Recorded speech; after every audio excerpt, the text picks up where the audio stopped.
This is Benghazi Gates Part 2, What Happened to Ambassador Stevens, and this is a map of the main building at the Benghazi consulate.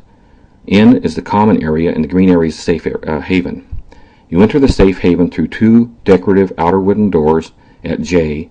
K is the iron gate with a lock.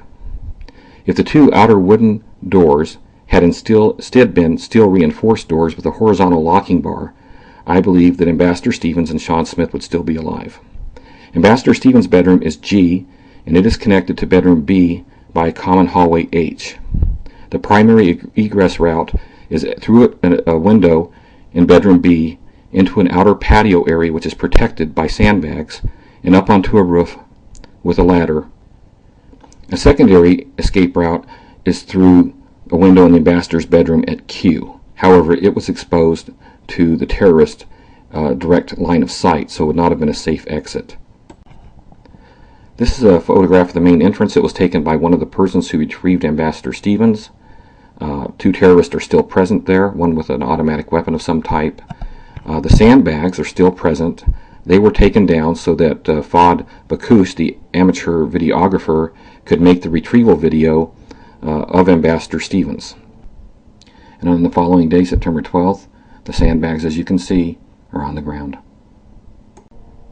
In this photograph, you can see the roof ladder I spoke of, a blood stain, which I believe is Diplomatic Security Special Agent David Ubens, and then you can see the broken pot, which I believe somebody probably tripped on trying to get out of there in the dark. These two windows are Ambassador Stevens' bedroom windows. The one on the right is the emergency egress window. You can tell because there's a little rectangle there on the left in the middle of the window, and the right vertical bar is the hinge. It's not every day that a looter brings a nice 35mm camera to a looting, but I'm glad this particular individual did, if in fact he was just a looter. A flash from the camera that you just saw illuminated this individual leaving the safe haven with Ambassador Stevens' bulletproof vest as a videographer was recording.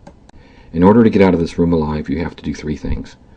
Move the window out of the way, raise the roll-up security shutters, and push a button and activate the emergency release on the security bars.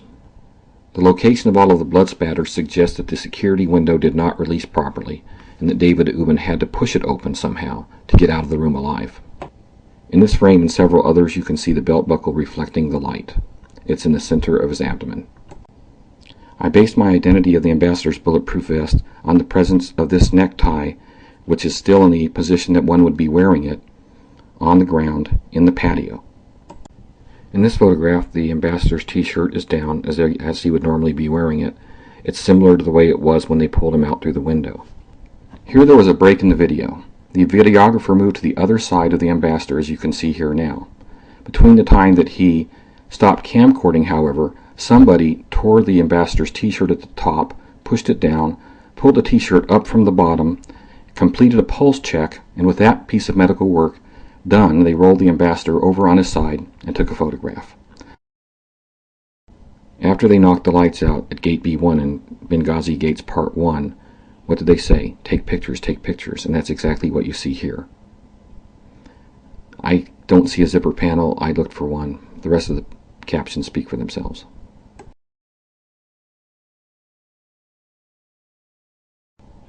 Once I identified this object as an AK-47 gun sight and barrel, I went back and looked at other footage to see if he appeared anyplace else.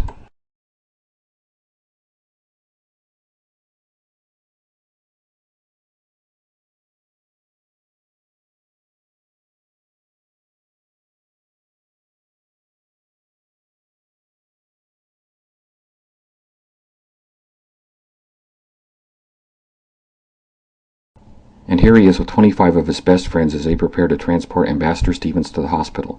He is number 17. Behind them, the main building, the main entrance, and to the right of that, the primary emergency egress window and the patio where they just pulled him from. Arwa Damon of CNN and Fahd Bakoush, the videographer, tell the rest of the story. Rushing for a car, they realize it's a foreigner.